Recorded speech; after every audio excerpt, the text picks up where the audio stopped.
Bench Report. Today we are discussing Henry Purcell. Henry Purcell was a composer of the English Baroque period, more specifically the Middle English Baroque. Now, if you remember, the Baroque period is a big time period spanning about 150 years, starting around the year 1600 at the end of the Renaissance era and ending approximately at the year 1750, which would be at the start of the Classical era. Henry Purcell, his dates are 1659 to 1695, very short life, right smack there in the middle of the Baroque era. He's better known for his vocal works. His chief profession was working in the courts and the churches. His major employers were Westminster Abbey and also the Chapel Royal. He was also the chief organist, and he wrote a lot of music for church services and other civic events. Not just regular, ordinary weekly events, but other special days as well. Particular feast days, birthday parties, coronation events, welcoming other royal patrons into town, etc. He also wrote for the theater, and he wrote some instrumental works as well, such as some of what we're going to hear today in a separate recording. The time at which Purcell was around was marked by a lot of upheaval, mostly right before he was born. England went through several changes politically. We start in the early 1600s.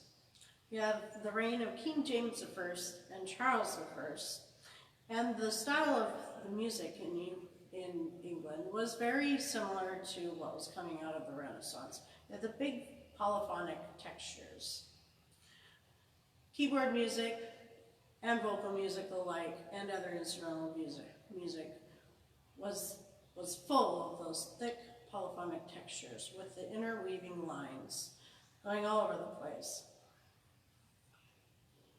The activity in the courts in England was very similar to what was happening in the French and the Italian areas as well. A lot of flamboyant displays going on, and in 1649, all that came to a crashing halt with the Cromwell Commonwealth. What happened here was this particular group of rulers had completely different ideas about what should be happening in the churches and at political events. Instead of these big flamboyant displays, they had Puritan ideals. Instead, all the flamboyant displays went by the wayside. Instead, we had something that was much more conservative. This lasted for approximately 11 years. And so, as you can imagine, those who were working in the courts and the churches and other musical establishments at the time had a huge change to deal with on their hands. And of course, theater was, as a secular art form, was pretty important. And all of a sudden, they couldn't display their art as flamboyant, as big and lavish as it was before. The morals of the theater were held highly suspect by the Puritans, and all these stylistic elements were aggressively suppressed. The court and church music spectacles were disbanded. There was no more of that. Everything that did happen was very minimal at best. Domestic music, as a result, became more important in English society as it was no longer happening so much in public display. So you get a lot more keyboard music in the home, and more instruments are built for use in the home as well. Concerts were not banned, however, and there were still some plays that were done. But in order to get away with that, instead of having some of the visual spectacle, what happened at these plays was a lot of other music was inserted, whether vocal or instrumental. And so as a result, what happened with these with these bigger musical events is you get kind of a patchwork type of product in the end. And there wasn't very much consistency in what was going on. So then in 1660 we have the Stuart Restoration. Charles II takes the reign.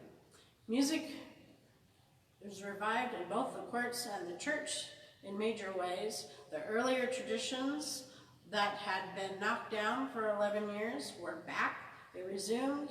We had the secular mass, and in the sacred realm we also had the full services and anthems again. In the sacred music of England, the anthem had developed a mature Baroque style once Charles II took reign, and English musicians were again allowed to maximize their talents. The choral sound had a unique English character, a clear idiomatic declamation of text in a predominantly homophonic texture, and the verse anthems in their solo sections had much simpler declamatory French style rather than the ornate Italian style. So meanwhile, even though the English musicians were able to bring back, and other artists, bring back some of their bigger flourishing styles, musical tastes were changing around the continent of Europe and within England as well, as a result of the Puritan ideals being held to standards for a good 11 years. So, where does Henry Purcell fit in all of this? As I said before, he was born in 1659. That's the year before the Restoration happens with the coronation of Charles II. He was born in the Westminster area of London, grew up there. His family members were active in the music profession. Purcell's father unfortunately passed away when our Henry Purcell was only 5 years old. And so his uncle Thomas took care of Henry and arranged for him to enlist in the Chapel Royal as a chorister in the year, let's see, that would have been when he was 9 years old. So, and he was there until the year 1673, when he was age 14. Age 14, his voice broke as puberty hit, and he became the assistant to the organ builder, John Hingston, who also held the post of the instrument keeper for the king. Meanwhile, all of Henry Purcell's teachers and other musical influences had been working in the English music realm, a realm that was quite tumultuous and had to deal with all this political and social upheaval. And so their music and their teaching styles had all been influenced by what was going on. And all of this influenced Henry Purcell's music composition as well. So we had huge major shifts in style over the course of the century. And then that ends up influencing Henry Purcell's compositional style.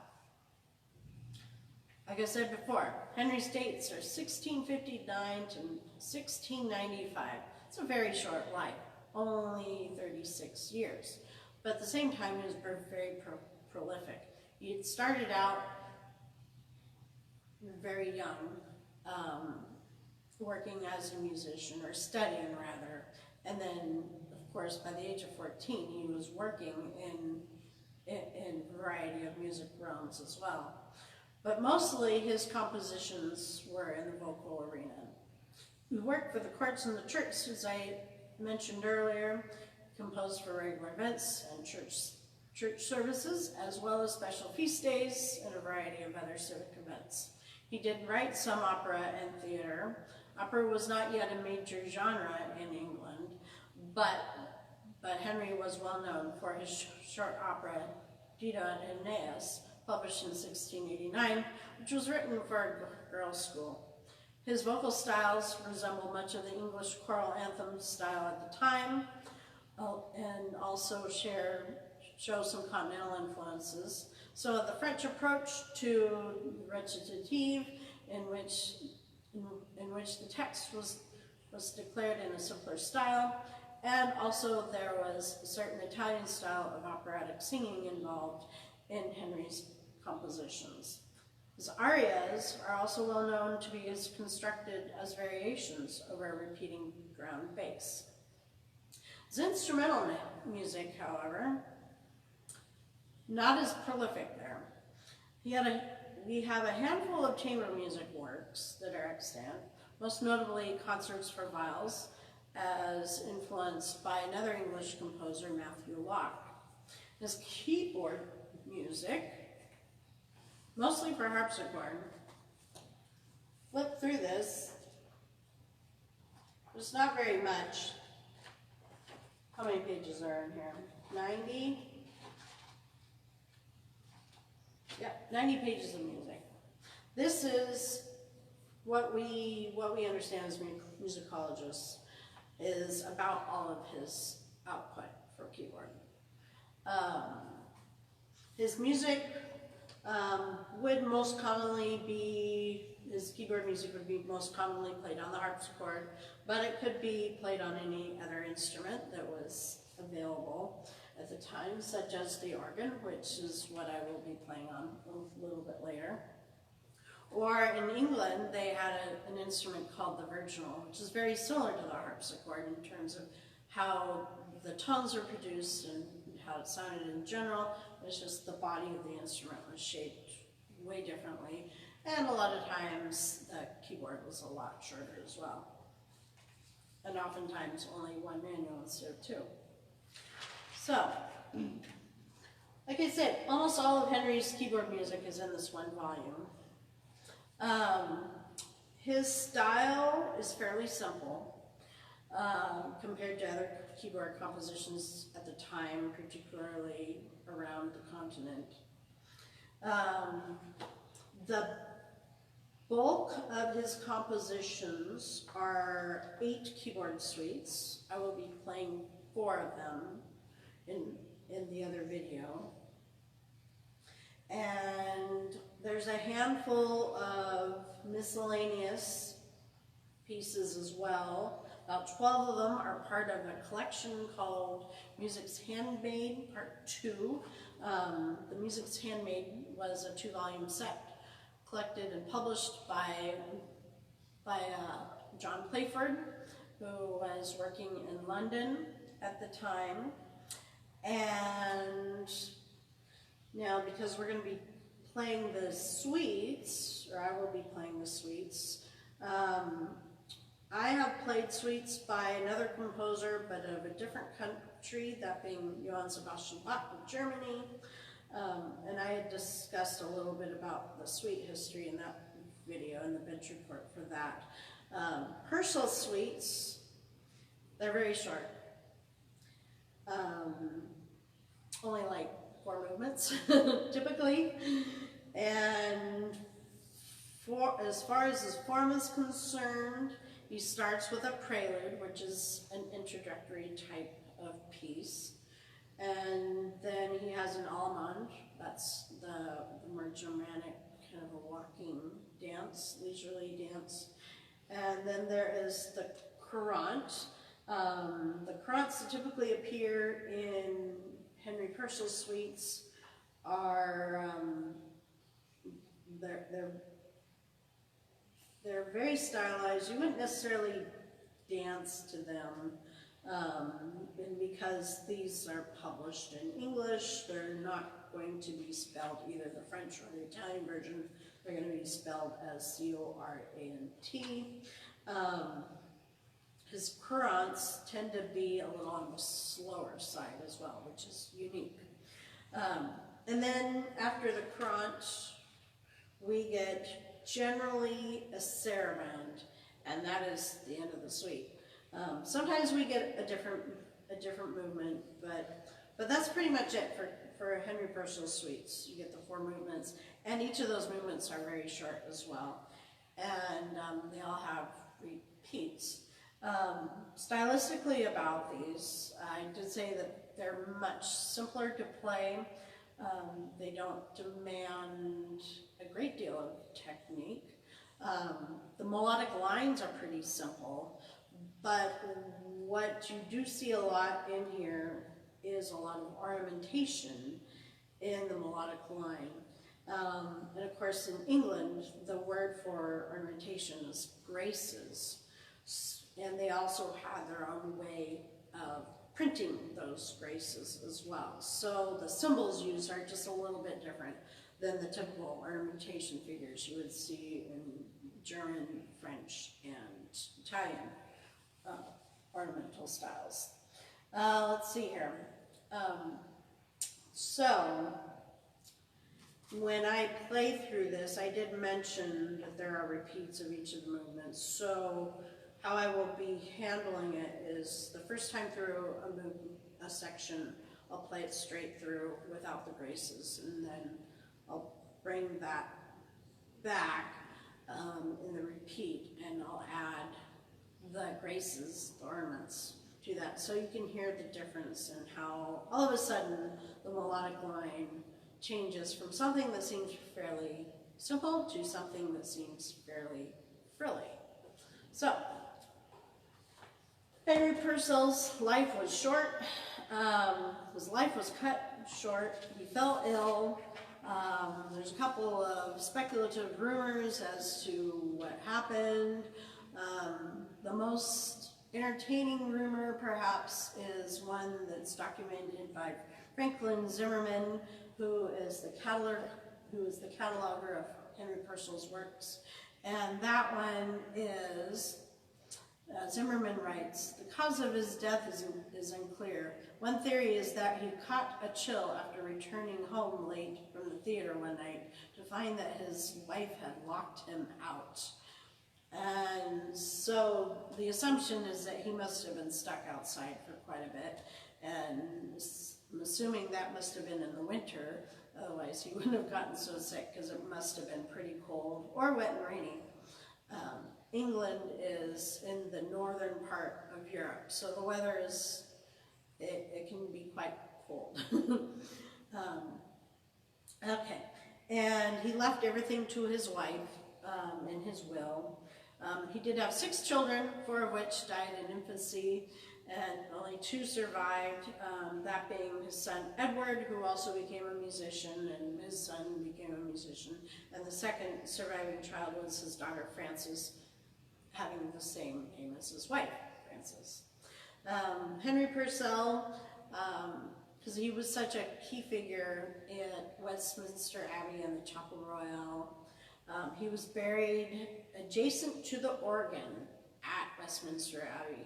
If you're familiar with a lot of the cathedrals in Europe, and if you've ever had the chance to travel and walk through some of these, you'll see in the different cathedrals around Europe that there are a lot of prominent people buried either in the cathedral in certain places or somewhere on the property. And Henry Purcell, our vocal master with just a few keyboard works, he was one of those lucky guys that got to be buried at his workplace. I don't know if that's lucky or not.